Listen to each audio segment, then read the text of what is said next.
Assalamualaikum warahmatullahi wabarakatuh. Kembali lagi di channel Keluarga Misterius. Apa kabar kalian semua? Semoga sehat selalu dan semoga diberi kelancaran dalam segala urusannya. Di kesempatan kali ini saya akan melanjutkan cerita yang sebelumnya. Bagaimana dan seperti apa kelanjutan ceritanya? Tentunya tak usah berlama-lama, langsung saja kita masuk ke ceritanya. Bima melangkahkan kakinya ke dalam gubuk tua nanusang itu. Baru saja ia sampai di ambang pintu. Perutnya serasa diaduk-aduk mencium aroma anyir darah, juga bau busuk yang membuat kerongkongan serasa pahit dan enak. Bima menutup hidungnya menggunakan baju, mencoba untuk mengurangi bau busuk yang masuk ke indera penciumannya. Aduh! Tiba-tiba, ia tersandung sesuatu benda. Apa ini? Gumam Bima bertanya-tanya. Namun saat ia sadar, matanya terbelalak ketika ia melihat potongan kaki yang ia kenal betul sepatu yang menempel pada potongan kaki itu. Bobby? Bima menutup mulutnya keras, tak percaya dengan apa yang ia lihat. Nampak juga potongan tubuh yang lainnya berserakan di tanah. Bima semakin tak tahan, perutnya semakin mual, hingga ia muntah di sana. Ia pun melihat tali tambang yang tergeletak di tanah, lalu mengambilnya dan pergi dengan tergesa-gesa. Roxy, lu masih hidup kan? Pegit Bima dari atas. Ya, cepet tolongin gue. Timbal Roxy dari dalam. Suaranya menggema di dalam lubang besar itu. Bima lantas mengikat ujung tambang itu ke pohon. Lalu ujung yang lainnya ia lempar ke dalam lubang. Roxy mengambil tali yang menjuntai jatuh, mencoba naik ke atas dengan seutas tambang yang dilemparkan Bima. Namun, baru saja setengah perjalanan, Roxy terkejut melihat ke bawah. Ternyata ratusan kalajengking dan makhluk mengerikan lainnya keluar dari sebuah lubang di pojokan. Roxy panik dan dengan cepat memanjat ke atas. Keberuntungan masih memihak pada mereka. Mereka selamat dari insiden barusan. Namun Bima masih belum bisa melupakan hal yang baru saja ia temui. Lo kenapa, Bim? Tanya Roxy yang bernafas terengah-engah karena lelah sehabis manjat tadi. Gue nemuin Bobby, ujar Bima dengan wajah yang tak karuan. Gimana? Dia masih hidup kan? Tanya Roxy segera. Namun mimik yang ditunjukkan Bima tidak memberikan bukti baik. Lo kenapa, Bim? Jangan bilang Bobby. Roxy menjeda ucapannya, menelisik lebih dalam raut yang digambarkan Bima. Lo ikut gue sekarang. Bima menarik tangan Roxy menuju gubuk tadi. Mereka berjalan mengendap-endap ke dalam sana. Bima yang sudah mulai terbiasa dan tahu langsung menutup hidungnya. Sedangkan Roxy menunjukkan sikap yang sama seperti Bima saat baru saja datang ke sana. Buset, bau banget. Papa Roxy seraya menggibas-gibaskan tangannya. Bima tak merespon. Ia masih berjalan masuk ke dalam gubuk itu. Wajahnya dipenuhi rasa bersalah. Tuh. Bima menunjuk ke potongan tubuh Bobby yang sudah hancur berserakan di tanah. Roxy seketika terdiam. Bahkan bau busuk yang menusuk hidungnya ia lupakan sejenak. Bobby. Roxy masih tak percaya dengan apa yang dilihatnya. Ia melirik ke arah Bima yang hanya bisa menundukkan kepalanya. Bim, Bobby, Bim. Rintih Roxy yang mulai putus asa melihat jasad temannya. Kita harus keluar dari sini sekarang juga. Kita harus cari jalan keluarnya. Kita harus pulang. Serga Bima seraya menarik tangan Roxy. Namun naas, tiba-tiba para penunggu di sana memergoki mereka yang sedang berada di dalam gubuk. Tengkuk mereka dipukul menggunakan balok kayu hingga keduanya pingsan. Mah, Roni titip Dimas ya. Tolong jagain Dimas baik-baik. Ujar Roni seraya menyerahkan putranya pada sang ibunda. Ada apa ini, Ron? Kamu mau kemana? Tanya ibunya was-was. Naluri seorang ibu memang selalu peka. Ada hal yang harus Roni bereskan, Ma. Tolong, jaga Dimas. Jangan sampai lengah. Jelasin dulu sama ibu, ada apa ini? Raut ibunya semakin khawatir. Roni menunduk, membuang nafas gusar. Ada yang mengincar kami untuk dijadikan tumbal dan sarana balas dendam, Ma. Pungkas Roni akhirnya. Ibunya sontak kaget, begitupun ayahnya. Siapa? Apa maksudnya balas dendam? Tanya ayahnya ikut bicara. Sarah. Dia datang untuk membalaskan dendamnya pada pemerkosa-pemerkosanya. Dan saat dendam itu terbalaskan, ayah dari pria itu tak terima dan ingin berbalik penyerang dengan cara mengincar keluarga kita. Jelas Roni. Mereka pun nampak tak percaya dengan apa yang barusan Roni jelaskan. Namun, mereka begitu yakin melihat keseriusan anaknya. Ya sudah, kamu bereskan semuanya. Biar Dimas, ayah sama mama yang jagain. Kamu jaga diri baik-baik. Kamu tenang aja. Ayah juga akan ikut bantu kamu. Makasih ya. Kalau begitu Roni pamit pulang dulu.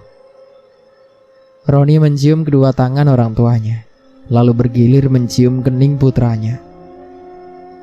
Papa mau kemana? Tanya Dimas. Roni tersenyum. Papa ada kerjaan sebentar ya sayang. Kamu tunggu di sini sama nenek dan kakek. Nanti papa jemput kamu lagi ya. Roni memeluk tubuh mungil putranya. Seakan ia takut jika itu adalah pertemuan terakhir mereka. Dimas jangan nakal ya. Nurut sama kakek dan nenek. Jangan kemana-mana. Tita Roni mengingatkan. Dimas mengangguk polos. Lalu Roni berpamitan untuk pulang. Kedua orang tuanya menatap kepergian Roni.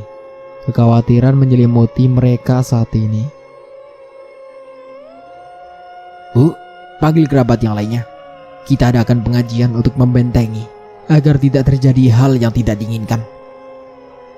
Tita ayah Roni pada istrinya. Semua warga mengadakan pencarian Bobby, Roxy juga Bima.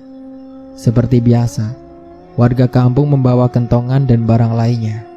Pencarian dilakukan pada malam hari, karena mereka percaya jika ini ada sangkut pautnya dengan kejadian hilangnya Jaka waktu itu. Suasana kampung menjadi ramai oleh warga yang melakukan pencarian. Tunggu, sepertinya saya tahu mereka di mana. Ujar seorang ustadz merasakan sesuatu yang janggal. Di mana Pak Ustadz? Tanya ibu Bobby yang khawatir. Mereka berada di alam yang berbeda. Ibu dari mereka pun histeris mendengar anak mereka yang hilang ke alam yang berbeda. Lalu, apa yang harus saya lakukan Pak Ustadz? Saya mau anak saya pulang. Tanya ibunda Roxy yang kini menangis histeris. Begitupun yang lainnya. Saya akan mencoba masuk ke dunia mereka. Pencarian pun dihentikan sementara. Semua warga pulang ke rumah masing-masing. Sedangkan para pihak keluarga yang bersangkutan berkumpul di rumah Bobby. Baru saja ustadz itu masuk ke dalam rumah. Ia berpapasan dengan Rati. Mata mereka bersitatap. Rati menatap kedatangan ustadz itu tak senang, lalu melengos ke dapur. Ustadz itu tersenyum. Lalu mereka berkumpul di ruang tamu. Mereka duduk di atas karpet. Sang ustadz nampak khusyuk membaca ayat suci Al-Quran. Lalu, sedetik kemudian ustadz itu memejamkan mata. Terlihat suasana hutan belantara yang gelap gulita. Ustadz itu berjalan seraya mencari ketiga pemuda itu. Burung gagak berterbangan di atas langit.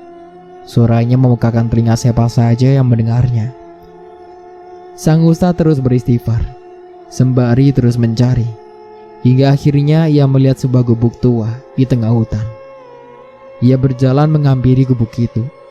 Sama seperti yang lainnya, ustadz itu pun nampak kurang nyaman dengan aroma yang keluar dari daerah gubuk itu. Dengan hanya membawa tasbih di tangannya, ustadz itu masuk ke dalam. Dengan mengucapkan salam saat ia masuk ke dalam gubuk itu, seketika tanah berguncang. Sang ustadz berpegangan pada kayu yang menopang rumah itu. Saat semua sudah normal kembali, ia dikagetkan dengan potongan tubuh Bobby yang berserakan di lantai. Ustadz itu mengucap istighfar dengan lantang. Tiba-tiba, sosok penunggu alam itu keluar karena terusik oleh kalimat-kalimat yang diucapkan ustadz itu. Suara geraman makhluk itu terdengar menyeramkan. Ustadz itu komat-kamit melihat makhluk aneh yang datang menghampirinya. Beraninya kau datang mengusik alamku. Sergam makhluk itu dengan suara berat disertai geraman. Ia terlihat sangat marah karena ulah ustadz yang datang mengusik alamnya. Alamnya beberapa kali terguncang akibat lantunan ayat suci Al-Quran yang keluar dari mulut sang ustadz. Sang ustadz tersenyum. Tak sedikit pun terlihat raut wajah takut darinya. Kembalikan ketiga pemuda itu. Mereka bukan milikmu. Tita sang ustadz dengan tenang. Mereka sudah diserahkan oleh Sarah sebagai tumbal. Makhluk itu tertawa mengerikan. Sang ustadz tetap tak gentar. Kembalikan, atau kuhancurkan kerajaanmu, gertak ustadz itu. Makhluk itu terlihat marah karena ancaman sang ustadz. Makhluk itu mencoba menyerang, namun dengan cepat ustadz itu menghindar. Makhluk berlendir itu nampak sangat marah. Tiba-tiba, suara gagak bersautan memekakan telinga. Ditambah angin yang bertiup kencang bak badai yang menerjang. Ustadz itu mencoba membentengi dirinya agar tak terjadi hal yang tak diinginkan. Kau lihat, pemuda itu sudah mati kulap. Makhluk itu tertawa seraya menunjukkan sisa potongan tubuh Bobby. Sang ustadz mengusap dadanya. Ustadz membacakan ayat kursi dan ayat suci lainnya. Makhluk itu berhasil terkecoh. Ia berteriak kesakitan. Alam gaib itu terguncang hebat. Berhenti. Makhluk itu meraung-raung. Suaranya keras hingga menggema di seluruh penjuru hutan. Tak lama kemudian, Sarah datang karena ada yang akan menggagalkan rencananya.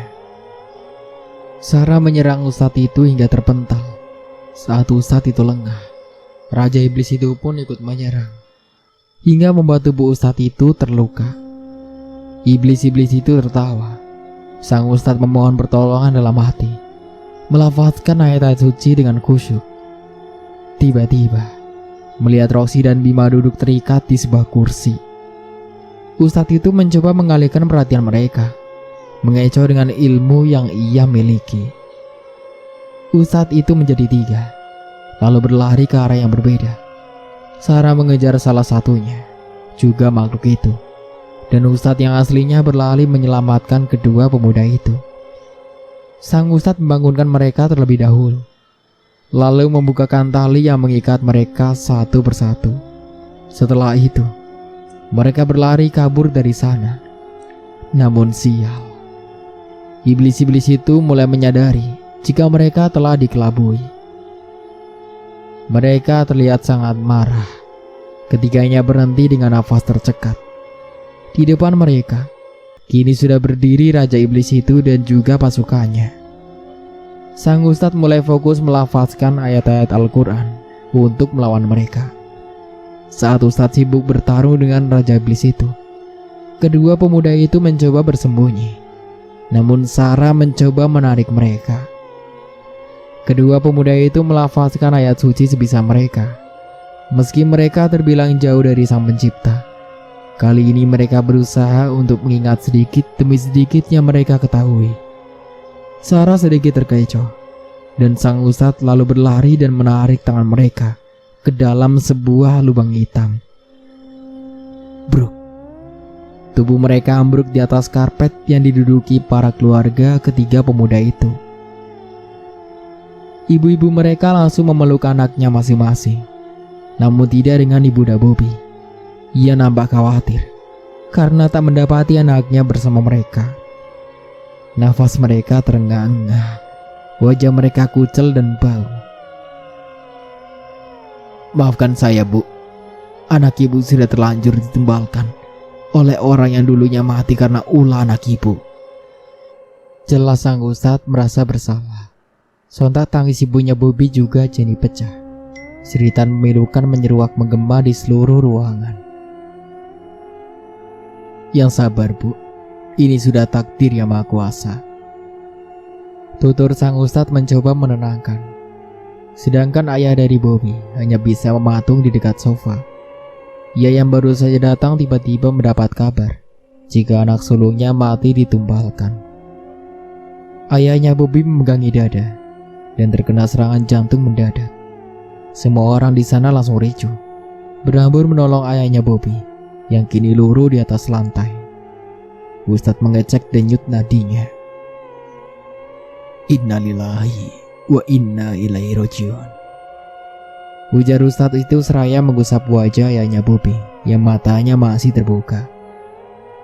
Belum habis tangis atas kepergian anaknya, kini bertambah dengan menyusulnya sosok suami yang dicintainya. Ayahnya Bobby pun dimakamkan hari itu juga. Para pelayat bertanda tangan silih berganti. Suasana duka menyelimuti rumah besar itu. Keluarga besar mereka nampak sedang mencoba menenangkan keluarga yang ditinggalkan. Lantunan ayat suci Al-Quran menggema di dalam hingga keluar rumah. Tangis para keluarga duka menambah kesan pilu suasana hari itu. Setelah disolatkan, jenazah lalu dikebumikan. Ayah dan adik Bobby tampak masih berdiri di dekat pusara orang yang mereka cintai, ditemani sang ustadz yang tadi menolong mereka. Bu, saran saya, ibu berhentikan perempuan yang bekerja di rumah kalian. Saran ustadz yang khawatir jika terjadi sesuatu yang tak diharapkan. Maksudnya Rati? Tanya ibu Bobby memastikan. Sang ustadz mengangguk. Jadi mulai paham apa yang dimaksud oleh sang ustadz. Bentengi diri kalian. Lebih dekatlah dengan sang pencipta, agar tak ada yang bisa mencelakai kalian. Saya pamit pulang dulu. Assalamualaikum. Tutur sang ustadz. Lalu setelah itu berlalu pergi. Suasana sudah hampir gelap. Keduanya masih di sana. Angin bertiup kencang. Suara gagak tiba-tiba bersautan. Dan akhirnya keduanya memutuskan untuk pulang. Malamnya diadakan acara tahlil. Semua tamu sudah berkumpul di ruang tengah yang dibuat luas. Jamuan makanan nampak berderet di tengah-tengah mereka. Tahlil pun berjalan hingga selesai. Weni, ibu temenin di sini ya. Kalau bisa, setelah ini kamu pindah ke rumah ibu aja di kampung sebelah, supaya ibu bisa pantau kamu dan kita bisa kumpul lagi.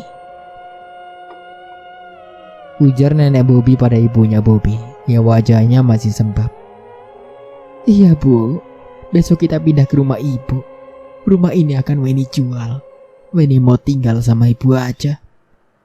Ujar Weni ibunya Bobby seraya memeluk ibunya.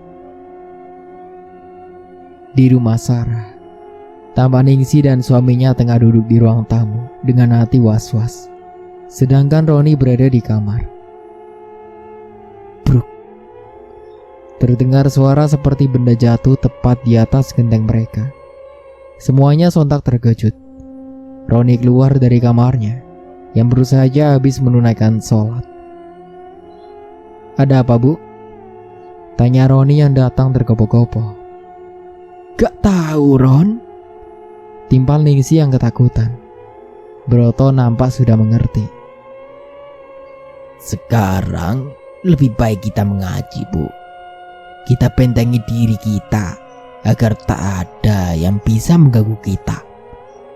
Ujar Broto pada istrinya. Roni, panggil Broto seakan memberikan isyarat. Baik pak. Mereka pun duduk di atas gelaran karpet, membentengi diri mereka dengan ayat suci Al-Quran. Tiba-tiba, pintu seperti dibanting dengan keras. Jendela terbuka tutup sendiri. Angin bertiup kencang. Sinar rembulan menerobos masuk ke dalam rumah. Suara geraman terdengar nyaring di telinga. Namun mereka tetap fokus pada apa yang tengah mereka kerjakan. Walau jantung serasa mau copot saat itu juga. Pas jam 12 malam, muncul makhluk tinggi besar dengan 4 taring, mencuat di atas dan bawah giginya. Matanya besar dan tak memiliki kelopak mata. Kulitnya kasar dan menyeramkan. Kukunya panjang juga runcing. Perutnya buncit dan pusarnya menonjol keluar. Telinganya seperti babi. Rambutnya hanya beberapa. Entah makhluk apa itu. Yang jelas ia menyeringai dan mencoba menarik Ningsih. Ningsih yang ketakutan dan tak fokus pada bacaannya akhirnya terpental hingga tubuhnya membentur ke tembok. "Ibu!" teriak Roni. Broto pun menjadi tidak fokus melihat istrinya diserang makhluk itu. Mereka terkecoh. Suasana menjadi tak wajar. Makhluk itu semakin brutal. Ia menyerang Broto dan juga Roni. Semuanya terluka. Mereka terlempar ke tempat yang berbeda-beda. "Jangan ganggu keluargaku," teriak Sarah. Ia langsung menyerang makhluk itu. Namun Sarah tak cukup kuat untuk melawan makhluk yang lebih kuat darinya. Itu karena 2 orang gagal ia tumbalkan untuk menambah kekuatannya untuk melawan makhluk kiriman Bondan itu. Sarah terus menyerang walau ia beberapa kali terpental. Ningsih bangkit dibantu oleh suaminya. Roni mencoba berdiri walau kakinya terluka akibat diserang oleh makhluk itu. "Keluargamu akan menjadi milikku." Makhluk itu tertawa keras. Lidahnya yang runcing menjulur panjang hingga ke perut. Juga lendir kecoklatan yang terus menetes dari ujung lidahnya, membuat siapa saja akan merasa jijik saat melihat makhluk itu secara langsung. "Jangan harap," pekik Sarah lalu terus mencoba menyerang makhluk itu. Hingga akhirnya Sarah kalah karena ia melawan musuh yang tak sepadan dengannya. Broto yang sudah kembali sadar lalu membacakan ayat suci dengan lantang, membuat makhluk itu meraung kesakitan. Namun Broto malah menghentikan lantunannya karena ia melihat putrinya juga menerima efek dari ayat suci yang ia ucapkan. Makhluk itu mendapat celah, menjadikannya kesempatan untuk kembali menyerang. Makhluk itu memporak-porandakan isi rumah. Semua barang berantakan. Saat makhluk itu hendak menyerang Roni, tiba-tiba segerombolan orang datang. Di tengah-tengahnya terdapat ayah Roni, juga kiai-kiai yang sengaja didatangkan untuk melawan makhluk yang dikirimkan Bondan untuk menyerang keluarga Sarah. Semuanya menyerang makhluk itu berkeroyok, hingga makhluk itu kewalahan dan akhirnya makhluk itu kalah, lalu menghilang. "Ron, kamu gak apa-apa, nak?" tanya ayahnya seraya membantu Roni bangun. Ningsih dan Broto ditolong oleh para warga yang datang karena mendengar keributan. "Roni gak apa-apa. Dimas gimana ya?" tanya Roni yang teringat akan putranya. "Kamu tenang aja. Dimas aman sama ibumu." Bondan duduk bersila di kamar khususnya. Sesajen dan taburan bunga mawar lengkap dengan dupa yang menyala berada di hadapannya. Asap dupa memenuhi isi ruangan. Mantra-mantra terucap dari mulutnya yang hampir keriput itu. Bondan masih fokus bermeditasi. Makhluk itu datang dengan penuh amarah yang memuncak. Hingga akhirnya makhluk suruhannya malah balik menyerang Bondan. Ia mencabik-cabik tubuh Bondan hingga hancur. Bondan menjerit kesakitan. Istrinya datang karena mendengar suara teriakan suaminya. Begitu pintu terbuka, ia melihat makhluk besar itu tengah membunuh suaminya. "Bapak!" Istri Bondan menjerit sejadi-jadinya. Lalu makhluk itu pergi setelah ia puas membunuh Bondan. Bondan tewas dengan mata melotot dan tubuh yang bersimbah darah. Tubuhnya hancur karena cakaran makhluk itu, hingga isi perutnya berserakan di lantai.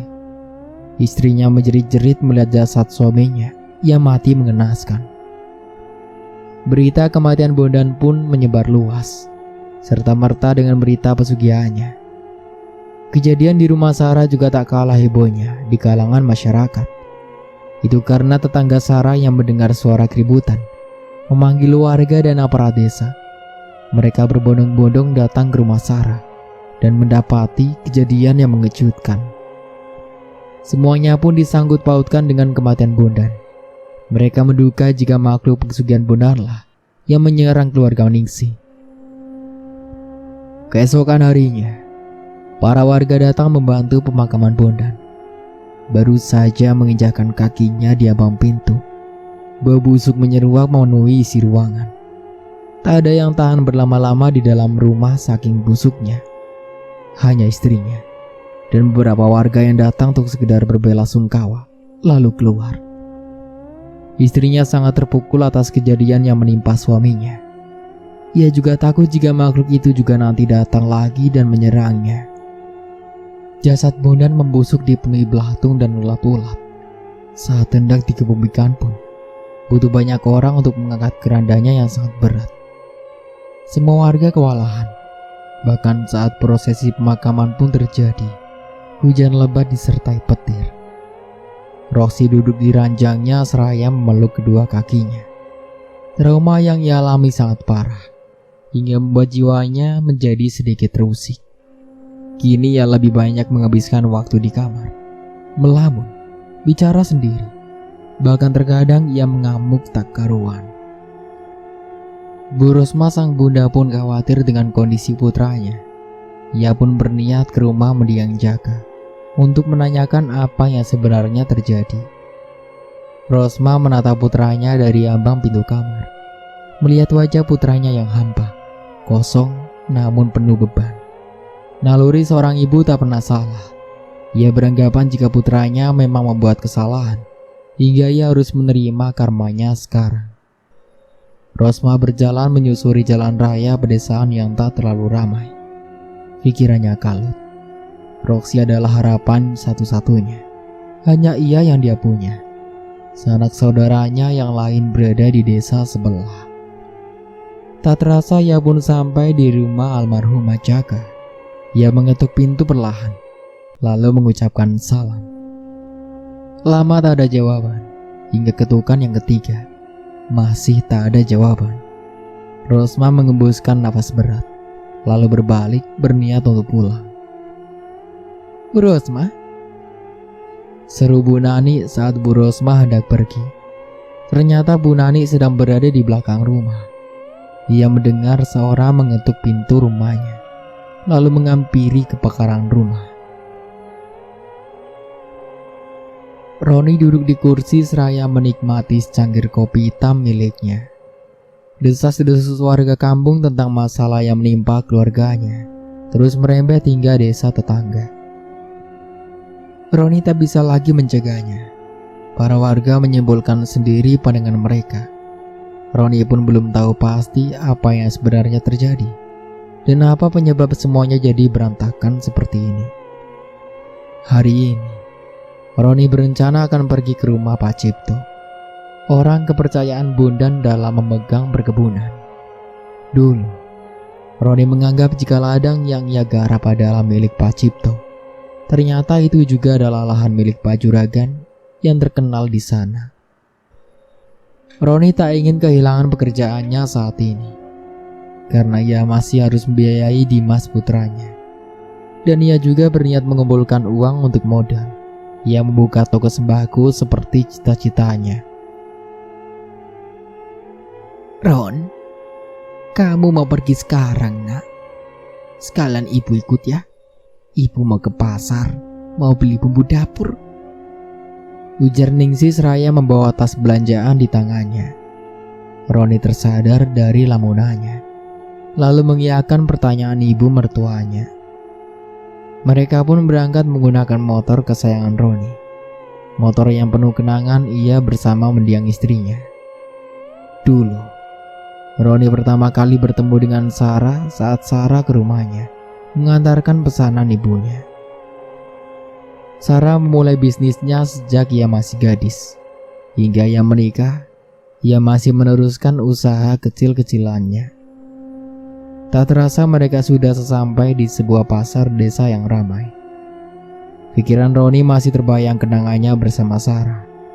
Sepanjang jalan kenangan itu terbayang-bayang di benaknya.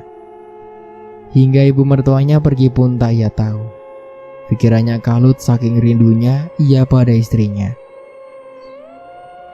Sarah, Mas rindu sama kamu. Gumam Roni seraya menatap keadaan pasar, berharap ia melihat sosok Sarah datang menghampirinya. Seperti dulu ia kerap mengantarkan istrinya untuk berbelanja keperluan sehari-hari. Roni membuang nafas berat, lalu menyalakan mesin motornya. Saat Roni berlalu, sosok wanita nampak memperhatikan kepergian Roni dari balik kerumunan.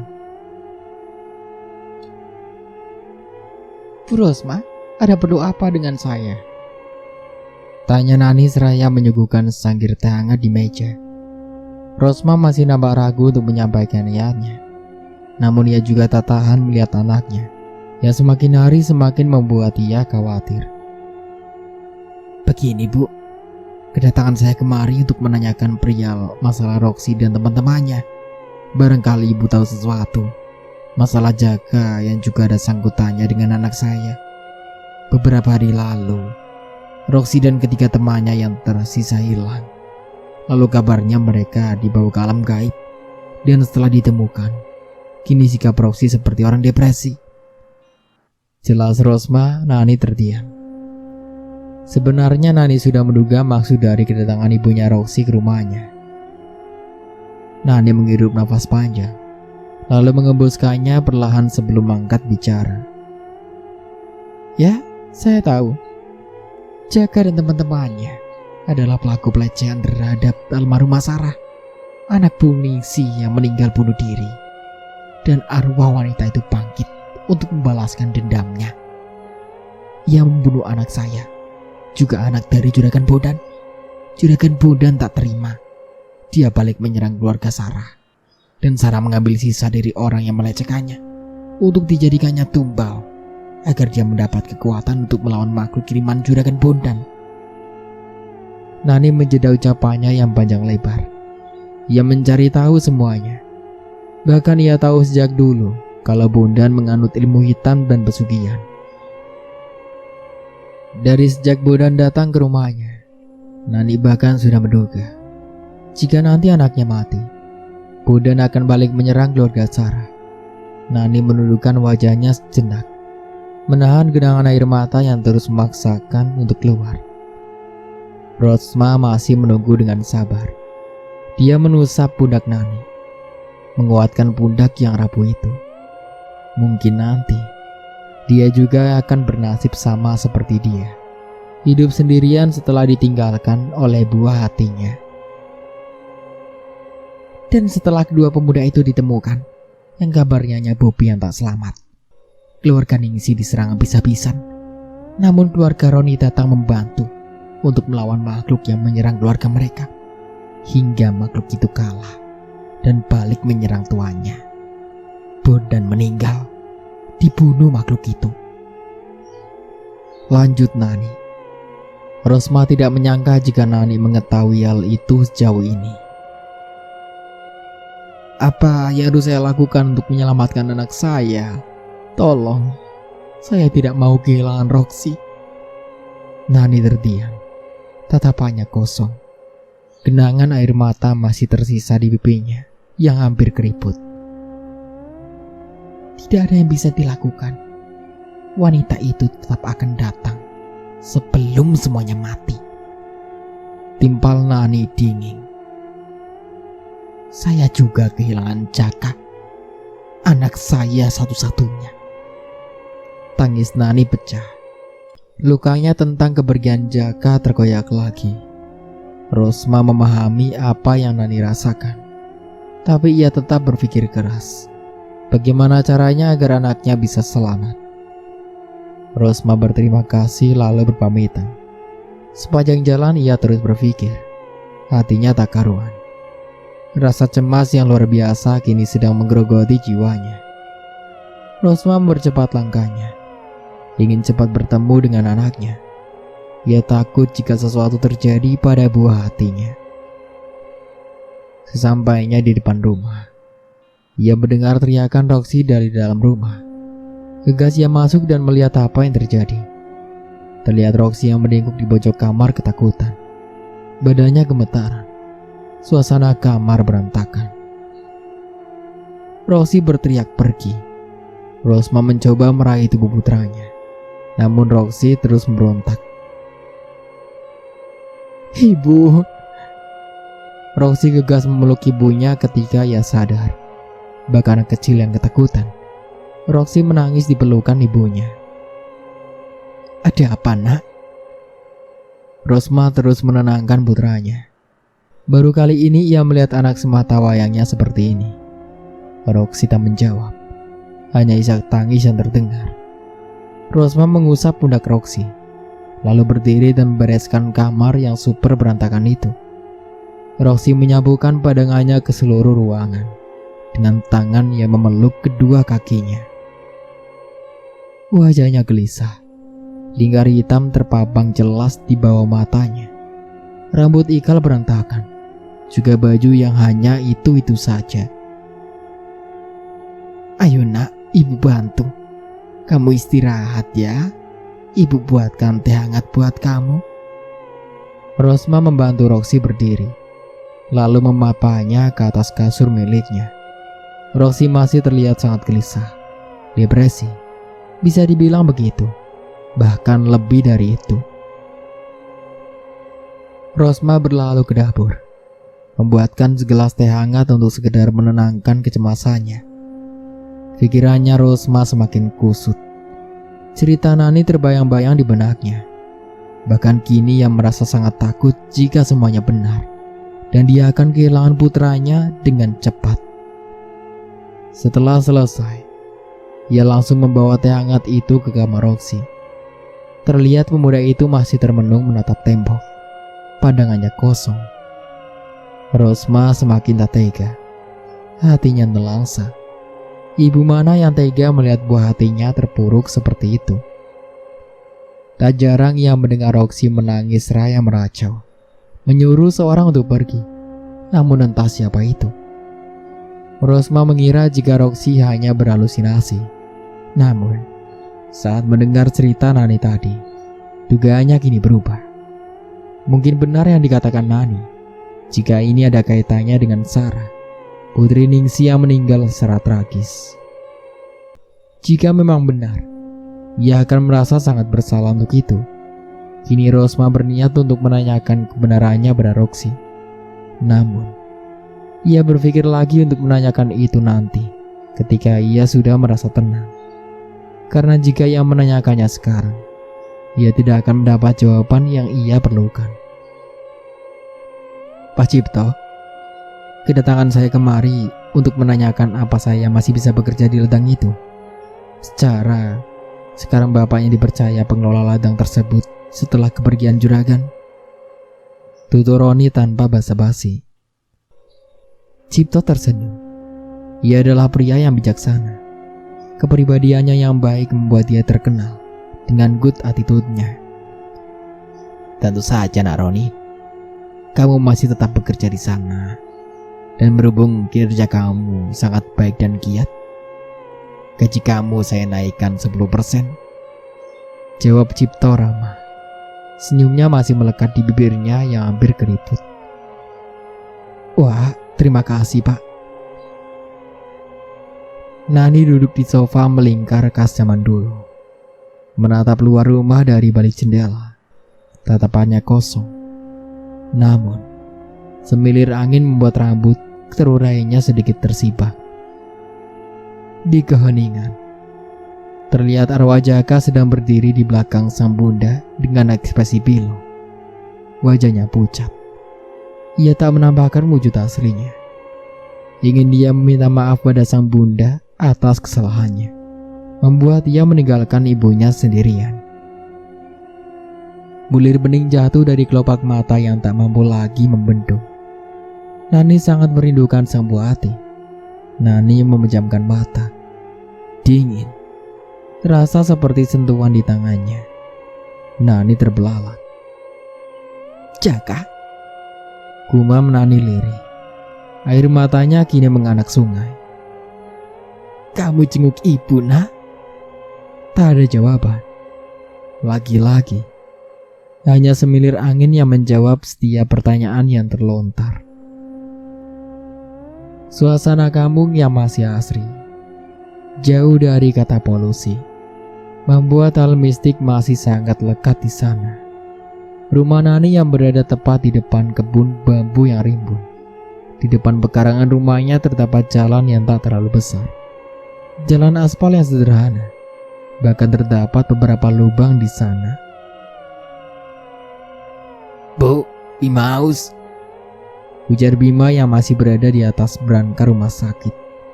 Dengan selang infus yang masih menempel di tangannya. Juga perban di beberapa bagian tubuhnya. Tak ada sautan dari ibunya. Bima mencoba memanggil lagi. Kali ini, ibunya datang dengan segelas air. Namun, wajahnya datar tanpa ekspresi. Dan tanpa bicara sepatah kata pun. Ia menyodorkan gelas pada Bima. Ibu kenapa? Ibu sakit? Tanya Bima seraya meraih uluran gelas yang diberikan ibunya. Ibunya masih tak menjawab. Wajahnya masih datar. Sampai saat Bima hendak meneguk airnya, tiba-tiba air itu berubah menjadi darah. Sontak Bima langsung melempar gelas itu ke lantai. Suara gaduh tercipta dari pecahan kaca yang terempas keras. Bima panik. Nafasnya naik turun. Saat ibunya berbalik badan, seperti dugaannya. Kini ibunya berubah menjadi sosok wanita tua dengan kulit keriput dan mata yang berwarna putih penuh. Dia menyeringai menampakkan gigi hitam berantakannya, membuat Bima terkejut bukan main. Sosok itu terus mendekat padanya. Bima melempar semua barang yang ada di dekatnya dengan kalap. Pergi! Bagik Bima. Nenek temenin ya. Sosok itu mengeluarkan tawanya menyeramkan, mencoba meraih tubuh Bima. Namun tiba-tiba, ibunya datang dengan tergesa-gesa karena mendengar teriakan putranya. Bima, Bima, ini mama nak, ini mama. Ibunya terus mencoba menenangkan anaknya yang terus meronta-ronta. Namun, dalam pandangan Bima, ibunya adalah sosok hantu yang tadi mendekatinya. Bima semakin kalap tak terkendali hingga para staf rumah sakit datang dan mencoba menenangkan Bima. Seorang dokter terpaksa menyuntikkan obat bius di tangan Bima karena Bima semakin tak dapat dikendalikan. Pergi! Teriak Bima. Namun kali ini semakin melemah lalu tak sadarkan diri. Ibunya menangis melihat kondisi Bima yang mengkhawatirkan. Ayah Bima bekerja sehingga jarang menengok Bima di rumah sakit. Ibunya masih histeris meski kini Bima tak lagi berontak. Kini ia terlelap dalam tidurnya. Terlihat tenang dari sebelumnya. Hana, ibunya Bima mengelus lembut rambut Bima dengan isak tangis yang masih terdengar walau samar. Semua petugas rumah sakit mulai keluar satu persatu. Sebenarnya ada apa, nak? Gumam Hana lirih. Roxy, kau sedang apa, nak? Mau makan apa? Ibu masakin. Ujar Rosma sembari duduk di samping Roxy yang tengah duduk termenung di sofa ruang tamu. Namun Roxy tetap bergeming. Lingkar hitam di area matanya menandakan jika ia tak tidur semalaman. Entah apa yang membuat ia tidak tidur. Rosma mengembuskan nafas, mencoba untuk sabar menghadapi anaknya yang kini tak ceria sebelumnya.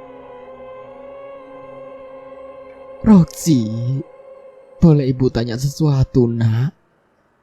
Roxy mengedipkan matanya perlahan. Rosma tersenyum menganggap itu sebuah tanggapan dari putranya. Apa kau membuat kesalahan, nak? Roxy mengangkat wajahnya. Terlihat raut keterkejutan di wajahnya. Rosma sudah menduga jika itu akan terjadi. Roxy terlihat menyapukan pandangannya ke seluruh ruangan. Nak, tegur Rosma lembut. Roxy menatap dalam mata ibunya. Tampak lembah penyesalan di mata Roxy. Air matanya meleleh Dengan sigap ibunya memeluknya untuk menenangkan jiwa rapuh itu. Tak apa nak, kau manusia. Tak ada manusia yang luput dari kesalahan.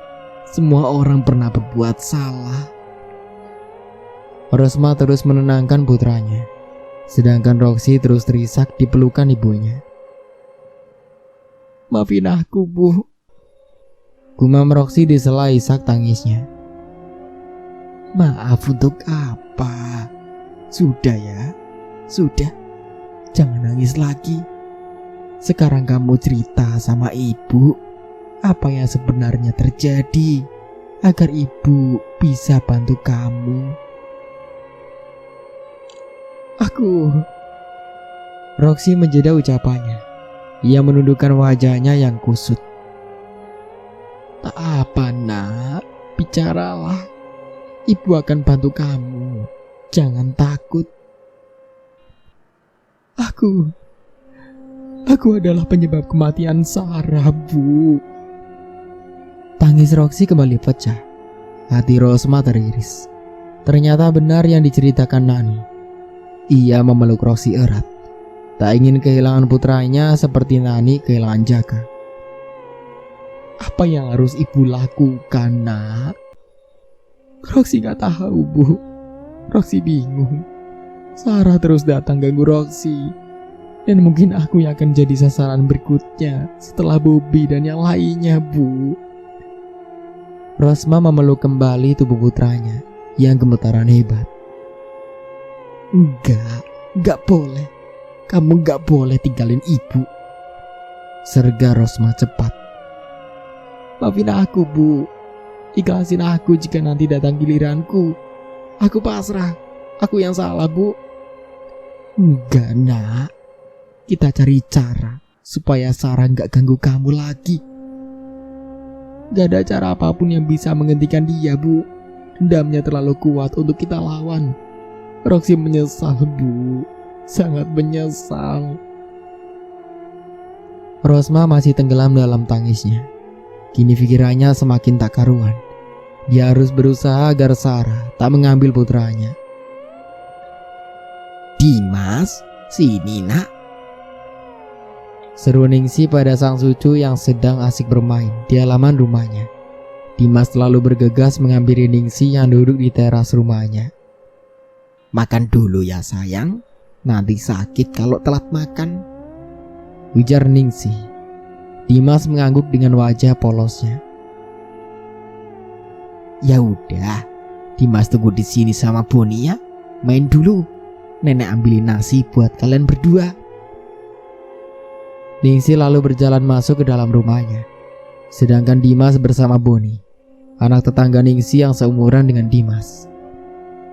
Roni sudah kembali bekerja, sedangkan Karto sedang ke kebun milik mereka untuk memanen cabai rawit dan yang lainnya untuk dijual ke pasar.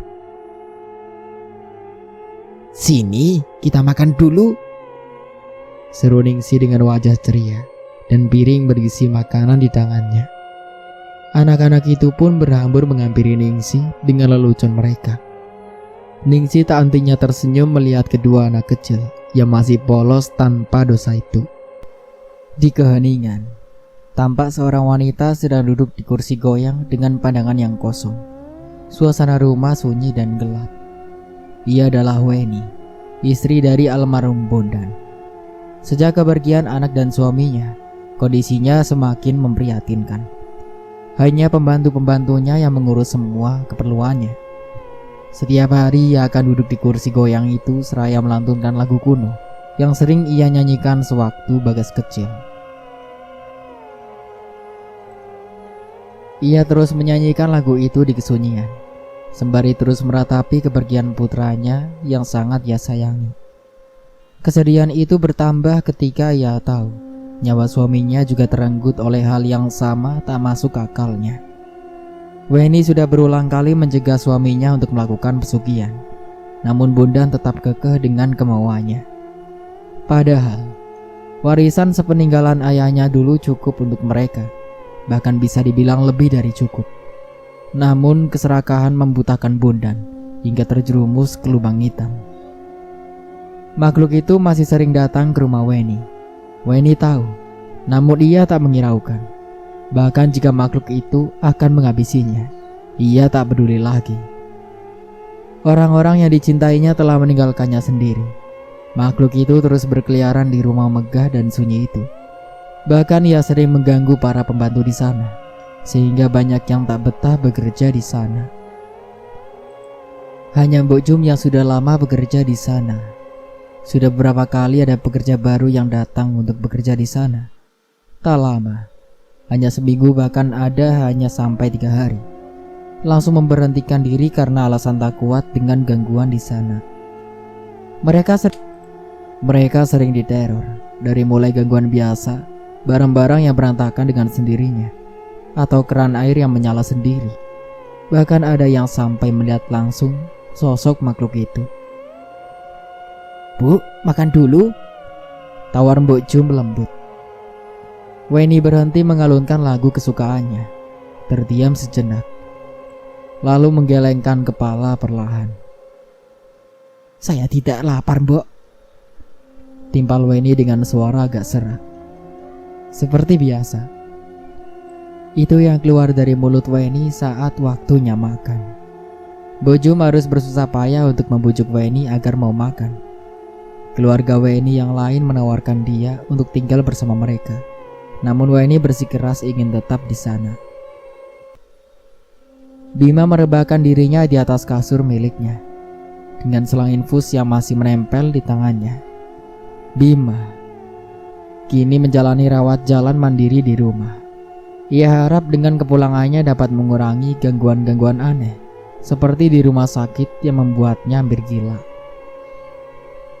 "Bim, kalau kamu butuh apa-apa, panggil mama aja ya. Mama ke belakang dulu," ujar ibunya, lalu berjalan menuju dapur. Bima menatap sekelilingnya. Ia jadi teringat akan sosok temannya yang tersisa. Bima meraih ponselnya yang sudah lama tak ia sentuh, lalu melihat aplikasi jauhnya. Sederet pesan dari teman dan kerabatnya untuk sekedar menanyakan kabarnya memenuhi isi pesan. Namun ada satu pesan yang membuatnya tertarik untuk membuka pesan itu. Pesan yang entah dari siapa itu, karena tak ada nama yang tertera di sana. Bima lalu membuka isi pesan itu. "Hukum tabur tua itu nyata. Nikmati sisa hidupmu sebelum datang kematianmu." Begitulah isi pesan itu. Bima membelalakan mata membaca pesan itu. Terdengar seperti ancaman. Namun siapa yang berani mengirimnya pesan itu? Bima segera menelpon Roxy. Lama tak terangkat, hingga akhirnya Roxy mengangkat telepon darinya. "Roxy, lo masih hidup?" ujar Bima. "Hampir mati," jawab Roxy dari seberang telepon. "Gue juga, dan ada yang kirim pesan sama gue. Gue gak tahu siapa, yang jelas itu kayak ancaman. Kalau ke lo ada gak?" "Ada. Gue udah capek, Bim. Hidup gue udah gak tenang. Rasanya gue mau mati aja kalau kayak gini. Tapi gue gak tega ninggalin nyokap gue sendiri." "Iya, sekarang gue juga udah pulang. Gue lanjut rawat jalan di rumah. Gue stres sama teror di rumah sakit. Gue serasa jadi indigo. Banyak banget setan yang gangguin gue." Keluh Bima kesal.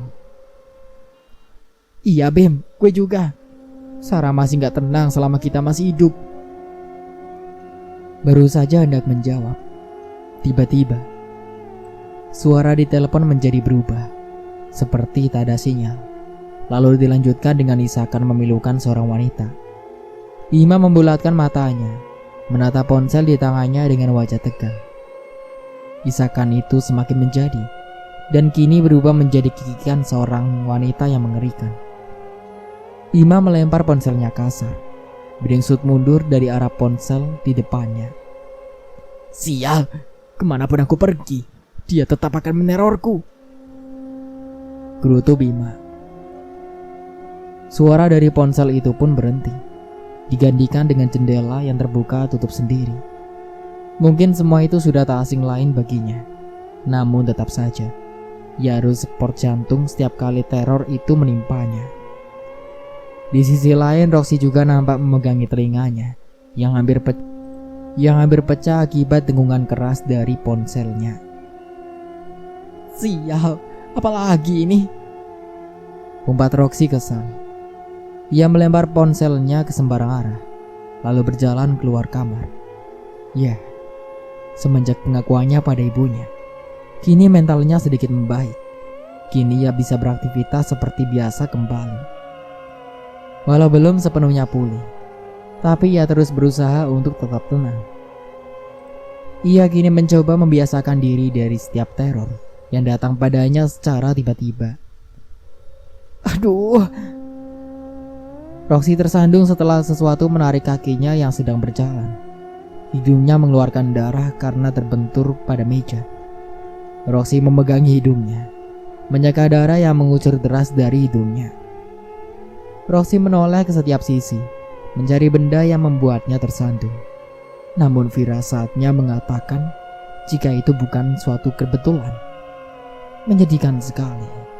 Bahkan di siang bolong pun ia tetap mendapat gangguan. Ya ampun nak, kamu kenapa? Tanya ibunya yang melihat Roxy duduk di lantai dengan darah yang melumuri mulut dan tangannya. Namun ia terlihat biasa saja, bahkan seperti orang linglung. Rosma membantu Roxy berdiri, lalu membersihkan tubuh putranya dari darah. Permisi. Rosma lantas berjalan ke depan dan membukakan pintu. Begitu pintu terbuka, Rosma kaget karena yang berada di hadapannya adalah Ningsih. Ningsih tersenyum manis, sedangkan Rosma memasang wajah tegangnya. Bu Ningsih, ada perlu apa ya? Tanya Rosma gugup. Ningsih tersenyum, membuat Rosma semakin kikuk. Kedatangan saya kemari hanya untuk memberikan ini. Ningsih memberikan bingkisan pada Rosma. Apa ini bu? Bukan apa-apa, hanya nasi kuning. Syukuran kecil-kecilan Dimas ulang tahun bu. Oh iya, terima kasih bu. Padahal tidak usah repot-repot. Mari masuk dulu, ujar Rosma basa-basi. Tidak merepotkan, bukan apa-apa. Kalau begitu saya pulang dulu ya bu. Pamit Ningsih. Ningsih berjalan pulang dengan senyumnya yang tak luput dari bibir tuanya. Ningsih memang terkenal dengan kedermawanan dan keramahannya. Ia baik hati dan pemaaf. Hal itu teringat oleh Rosma. Apakah ia harus jujur pada Ningsih atas kesalahan Roxy? Apa mungkin Ningsih akan menerima? Rosma masih termenung di abang pintu dengan masih memegang bingkisan yang diberikan Rosma. Setelah mungkin ia tahu jika anaknya terlibat dalam kasus pelecehan anaknya, ia masih bersikap baik pada keluarganya. Desas-desus para warga pasti sampai di telinganya, tapi ia masih baik. Bahkan untuk hal sekecil ini pun Ningsih masih ingat pada mereka. Dengan hati gundah, Rosma masuk ke dalam rumah. Siapa bu? Tanya Roxy seraya terus mengelap darah yang mengucur dari hidungnya. Bu Ningsih. Mata Roxy terbelalak mendengar nama itu. Rosma yang melihat ekspresi anaknya langsung mengerti. Kamu tenang aja, Bu Ningsih cuma nganterin ini kok. Rosma meletakkan bingkisan yang diberikan Ningsih pada Roxy. Namun Roxy hanya menatap bingkisan itu dengan wajah tegang. Kamu kenapa? Tidak apa-apa nak, Bu Ningsih orangnya baik. Kamu tidak perlu khawatir, ujar Rosma menenangkan. Namun Roxy masih merasa khawatir. Ia takut setelah semua teror yang ia dapat. Ia takut jika ini adalah salah satu jebakan. Nah, bagaimana kalau kita bicara ke keluarga Sarah? Minta maaf langsung sama mereka atas kesalahan yang kamu buat. Setidaknya kamu bisa sedikit tenang karena telah mengakui kesalahan kamu, usul Rosma. Namun Roxy nampak masih ragu. Aku takut bu, gumam Roxy lirih. Rosma tak bisa memaksakan keinginannya. Tak ada salahnya mencoba, nak. Rosma masih melihat raut takut dari wajah Roxy. Ia tak mampu lagi memaksa keadaannya yang masih begitu trauma. Ya sudah, kalau nanti kamu sudah siap, bilang sama ibu ya. Kamu tenang aja, ibu bakalan selalu ada buat dampingin kamu. Roxy terenyuh dengan ketulusan ibunya. Meski ia telah mengecewakannya, tapi seorang ibu tetaplah menyayangi anaknya lebih dari apapun. Malam pun tiba. Suasana kampung yang sepi dan gelap seperti biasa. Selepas maghrib, jarang ada orang lewat di luar, kecuali di warung kopi dekat pos ronda. Hanya di sana para bapak-bapak berjaga, dan sesekali keliling untuk mengecek keadaan kampung. Roni, saya salut sama kamu. Mungkin kamu sudah tahu siapa pelaku pelecehan istrimu. Tapi kenapa kamu tidak membawa ini ke jalur hukum? Tanya Pak RT saat mereka sedang ronda malam. Biar kehendak Tuhan yang berjalan. Semua perbuatan akan dipertanggungjawabkan. Saya tidak punya bukti kuat untuk menuntut siapapun yang menjadi dugaan semua orang. Saya tidak punya hak untuk menghakimi secara sepihak. Jelas Roni. Saat sedang asyik berbincang, tiba-tiba beberapa warga berlarian dengan nafas terengah. Ada apa ini? Kenapa kalian lari-lari seperti itu? Tanya Pak RT. Pak, kita tadi lihat hantu. Timpal seorang warga. Tidak apa, katakanlah. Ujar Roni memberikan persetujuan. Kami tadi lihat arwahnya Sarah di dekat rumah Bu Rosma. Dia duduk di kursi depan rumahnya sambil gendong bayi. Tapi bayinya kecil sekali, wajahnya pucat. Menyeramkan sekali, Pak. Papar seorang warga menyaksikan kejadiannya langsung. Roni menunduk. Tanpa bicara, Roni melenggang ke arah rumah Bu Rosma, lalu diikuti oleh Pak RT dan warga lainnya. Sesampainya di sana, mereka tak menemukan apapun. Tadi beneran ada Pak RT. Kita nggak bohong. Sudah. Kasihan Roni. Jangan terus mengungkit hal ini. Mungkin ia masih memiliki tujuan yang belum terpenuhi. Timpal Pak RT. Sudah nak Roni, kita kembali. Mungkin mereka hanya salah lihat saja. Pak RT merangkul pundak Roni. Bukannya tak percaya, hanya saja posisinya ada Roni di sana. Rasanya kurang pantas jika harus membahas di hadapan keluarga yang bersangkutan. Akhirnya mereka pun melanjutkan ronda malam seperti biasa. Namun pikiran Roni menjadi tidak fokus, dan warga yang lainnya menjadi lebih waspada. Maafkan istri saya jika telah mengganggu kenyamanan desa ini. Andai saya tahu cara menghentikan teror yang dibuat istri saya. Jujur saya juga khawatir melihat arwah istri saya yang tidak tenang. Tutur Roni di sela percakapan.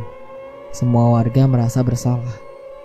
Namun tak dapat dipungkiri, meski arwah Sarah hanya menampakkan diri, tapi mereka risih karena kehadirannya. Sarah? Gumam Roni lirih. Pandangannya terkunci pada sebuah pohon besar di kegelapan. Bukan pohonnya yang membuatnya tertarik, tapi sosok perempuan yang menyerupai Sarah tengah berdiri menatap dirinya dari tadi. Sedangkan para warga yang lainnya berisik mundur. Roni berjalan menghampiri sosok itu. Ron, jangan, kamu di sini aja. Usul seorang warga seraya bergidik ngeri. Tak apa, saya hanya akan memastikan. Roni dengan tenangnya ia berjalan semakin mendekati sosok itu. Namun, saat mereka hanya 1 meter, sosok itu melayang cepat di atas gelapnya malam. Belum sempat Roni menyapa ataupun memastikan jika itu benar arwah istrinya atau bukan. Roni menunduk kecewa. Tak ada lagi rasa takut pada dirinya. Yang ia inginkan hanya bertemu dengan istrinya.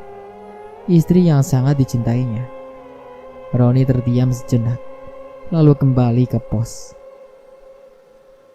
Ron, kamu gak takut? Siapa tahu dia bukan Sarah kan? Bisa jadi itu makhluk yang hanya menyerupai istrimu. Jangan terlalu percaya. Ingat seorang bapak. Iya pak, saya cuma... sudahlah lupakan. Gimana kalau kita pulang? Lagian hari ini sudah hampir pagi. Suara Roni terdengar masih kecewa. Waktu menunjukkan pukul 2 pagi. Rosma terjaga dari tidurnya. Ia lekas mengambil air wudhu, melaksanakan sholat tahajud, memohon pertolongan pada Sang Maha Kuasa. Namun saat selesai sholat, tiba-tiba Rosma terdiam, mempertajamkan indera pendengarannya kala mendengar suara sapu lidi yang beradu dengan tanah kasar. Siapa yang nyapu halaman jam segini? Gumam Rosma bingung. Ia lalu membuka mukenanya. Melipatnya seperti semula. Suara orang menyapu itu semakin jelas terdengar kala ia sudah berada di dekat pintu. Dengan hati-hati ia menyibakkan tirai jendela, melihat keadaan luar. Netranya menangkap sosok wanita berambut panjang. Suara nyaring itu ternyata berasal dari rambut sosok makhluk itu yang bergusur di tanah. Mata Rosma membelalak. Ia menutup tirai jendela cepat. Dadanya naik turun. Baru kali ini ia menyaksikan langsung hal tak kasat mata seperti itu. Ia panik bukan main. Segera ia berlari ke kamar anaknya. Tampak Roxy masih terlelap dalam tidurnya. Rosma duduk di samping anaknya, menjaga buah hatinya dari gangguan apapun itu. Bunyi rekitan kursi bambu terdengar nyaring di keningan malam. Lagi-lagi Rosma dibuat tegang. Ia melafazkan bacaan Al-Quran dengan tangan yang tak lepas dari anaknya. Dalam keadaannya masih sangat menegangkan, tiba-tiba terdengar ketukan di kaca jendela. Ketukan yang awalnya hanya terjadi 3 kali dengan masing-masing 3 ketukan. Rosma masih duduk di tempatnya dengan detak jantung yang berpacu hebat, seperti habis lari maraton 5 km tanpa henti. Ketukan itu berhenti. Rosma sedikit tenang. Walau keringat dingin bercucuran. Baru saja ia mengembuskan nafas lega. Ketukan itu kembali terdengar, namun dengan durasi yang lebih cepat dan kasar. Diiringi dengan suara kursi bambu yang diguncang-guncangkan. Rosma panik bukan main. Suara itu membuat Roxy terbangun dari tidurnya. Roxy bangun dengan mata yang masih berat. Ia sedikit bingung melihat kehadiran ibunya di sana. Namun yang membuat ia bingung adalah ekspresi ibunya yang terlihat sangat tegang. Juga suara bising yang terjadi di luar. Roxy menggenggam erat tangan ibunya. Rosma menyuruh Roxy tetap diam. Bahkan untuk membuat sedikit pergerakan pun mereka takut. Badan mereka gemetar. Udara malam yang dingin membuat suasana semakin mencekam. Hening. Tak ada lagi suara bising apapun. Namun tiba-tiba darah mengalir di seluruh tembok kamar. Bau anyir darah menyeruak diiringi suara tawa yang terdengar samar. Mereka berdua saling mempererat genggaman satu sama lain. Jadi ini yang sering kamu alami, Nak? Papa Rosma. Roxy mengangguk takut. Tenang, ada ibu di sini, sambung Rosma. Mereka pun menundukkan kepalanya dengan mata terpejam. Mulut Rosma tak hentinya melantunkan ayat suci Al-Quran. Suasana menjadi sangat bising. Suara teriakan, tawa, dan tangisan bayi menjadi satu. Lalu perlahan suasana pun kembali normal. Keduanya bernafas lega. Suara kokokan ayam mulai terdengar, dilanjutkan oleh suara azan subuh yang berkumandang. Sekarang kamu wudhu, sholat subuh, berdoa sama Allah agar tetap dalam lindungannya. Dita Rosma pada Roxy. Roxy mengangguk. Bima duduk di kursi taman belakang rumahnya sendirian, berlindung di bawah rimbunya pohon mangga dari terpaan sinar matahari. Pandangannya kosong. Tiba-tiba Ia mendengar suara tangisan seorang bayi dari semak-semak. Bima mengikuti arah tangisan itu. Tangisannya makin kencang dan memilukan. Ada rasa iba di hatinya, hingga ia memilih mencari keberadaan bayi itu. Bima pun berjalan lumayan jauh. Ia jadi curiga, karena tangisan bayi itu seperti dekat, namun semakin menjauh. Hingga ia berhenti di sebuah hutan bambu belakang rumahnya. Namun jaraknya lumayan jauh dari rumah Bima. Ia tak sadar jika sudah berjalan sejauh itu. Ya, di kampung itu sebagian besar masih hutan bambu. Kampung pedalaman yang masih terbilang asri. Bima serindukan mencari keadaan sekitar yang sepi. Hanya ada puluhan rembun bambu yang bergoyang tertiup angin.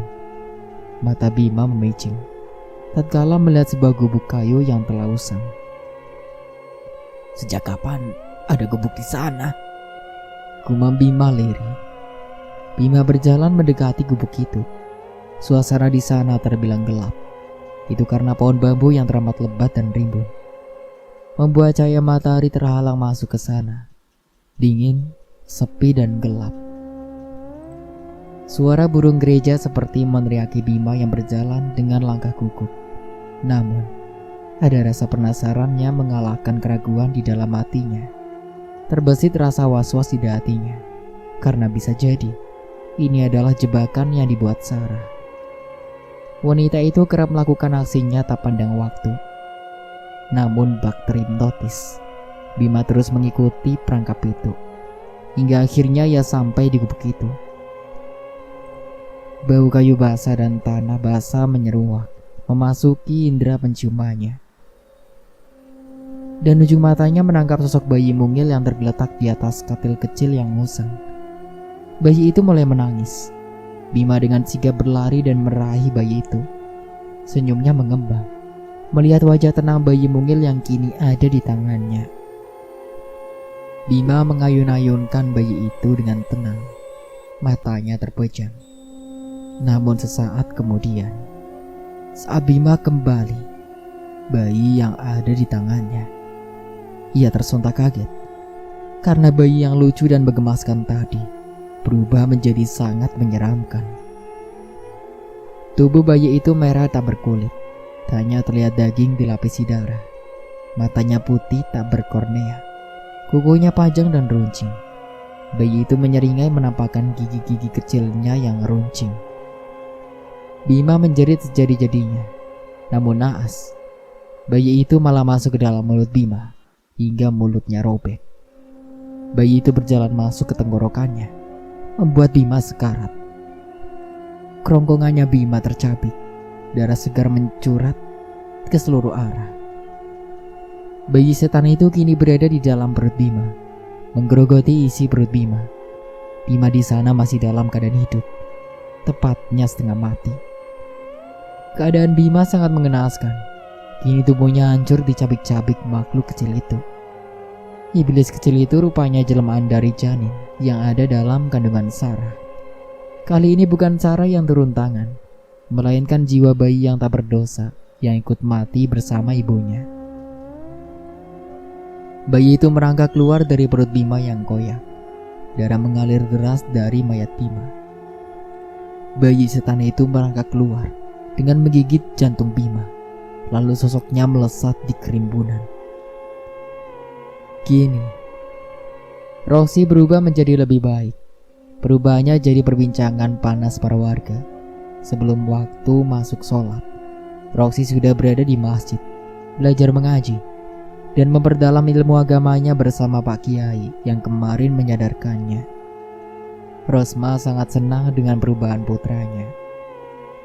Kini rumah Rosma selalu dihiasi dengan ayat Al-Quran yang dilafazkan Roxy setiap saat.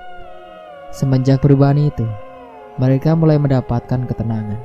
Bahkan hampir tak ada gangguan yang mereka dapatkan. Hanya sekali. Namun Roxy kini sudah biasa mengatasinya. Ia lebih khusyuk, sehingga tak ada setan yang bisa mengganggunya. Roxy juga telah meminta maaf langsung pada keluarga Sarah ditemani ibunya. Dan Ningsi dengan bijaksana memaafkan Roxy walau batinnya menolak. Begitupun Roni ia juga telah memaafkan Roxy. Toh semua sudah terjadi. Dan Roni malah menepuk pundak Roxy dengan kagum atas keberaniannya meminta maaf langsung. Roxy berusaha sekuat tenaga untuk tetap tegar menerima keadaan. Tak ada gunanya juga yang menyalahkan Roxy. Takkan membuat istrinya kembali. Memang ada rasa benci atas kesalahan fatal yang dibuat Roxy. Karena istrinya pergi. Namun sudahlah. Roxy juga berziarah langsung ke makam Sarah, mendoakan almarhumah Sarah agar arwahnya tenang di alam sana, dan meminta maaf atas kesalahannya. Hanya dengan begitu, ia mendapat ketenangan. Dan akhirnya, kampung itu kembali tentram seperti sedia kala. Dan Roxy, ia terus mendoakan semua temannya yang telah tiada, karena hanya ia yang tersisa. Ia beruntung karena Allah masih menyayanginya. Karena itu, ia bisa berubah diri menjadi lebih baik sebelum ajal menjemputnya. Dan begitulah akhir dari ceritanya.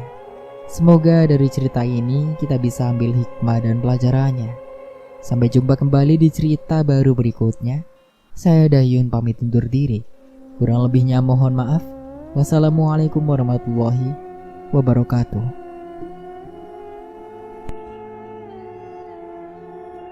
Dan begitulah akhir dari ceritanya. Semoga dari cerita ini kita bisa ambil hikmah dan pelajarannya. Sampai jumpa kembali di judul cerita baru berikutnya. Saya Dayun pamit undur diri. Kurang lebihnya mohon maaf. Wassalamualaikum warahmatullahi wabarakatuh.